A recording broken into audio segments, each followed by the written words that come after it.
But I think there's an extra part in love that we miss, that if we include it in our relationships would be a lot richer. And here's what I think that missing quality is. If you're anything like me, you have very high standards, as we all should. I don't see any reason why we shouldn't have high standards. A standard to me implies quality, and a standard also implies a certain level of value. And the way I've always seen it is that if we don't have high standards, it's almost as though we're disrespecting ourselves and other people who have to live up to whatever standards they are that we create. Even in our relationships, and that's what I really want to focus on. I think that we can have this standard of saying, hey, if you're going to be in my life as a friend or as a family member or as a romantic partner, then it's not unreasonable to have this expectation of mutual respect. My highest standard in my life, personally as a Christian, is this standard of love. And what I mean by love is not just this warm feeling that I have. In fact, it's much deeper than an emotion. When I say I'm going to love somebody, I'm going to respect them, give them my time and attention. I'm going to help them and meet their needs. I'm going to be there for them in the good times and the bad. But I think there's an extra part in love that we miss, a standard that if we include it in our relationships would be a lot richer and more manageable. And here's what I think that missing quality is. It's showing grace. And by grace, I mean, if I fail you, will you forgive me and give me a second chance? And if you fail me, just know it's not the end of our relationship, and I'm not going to see you any different, and I'm not going to treat you less than I have, because that's what you mean to me. Grace needs to be a part of the standard. The standard is here saying, I want this quality of relationship, but in order for that to happen, we have to be willing to include the quality of grace. So instead of lowering your standard, reinforce your standard with forgiving people and giving people second chances, because why on earth should I expect people to be perfect? As a Christian, the most perfect person in my life is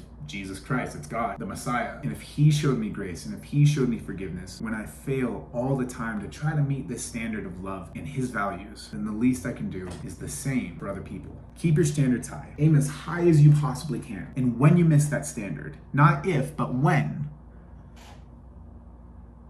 show yourself some grace and show other people some grace. Will any of us or anything that we do be perfect? No, that's why we have Jesus. But does that mean we shouldn't try? Of course not. Grace allows growth. So add that to one of your highest standards and highest values and principles that guides your life. Let me know what you think. It's at least worked out for me.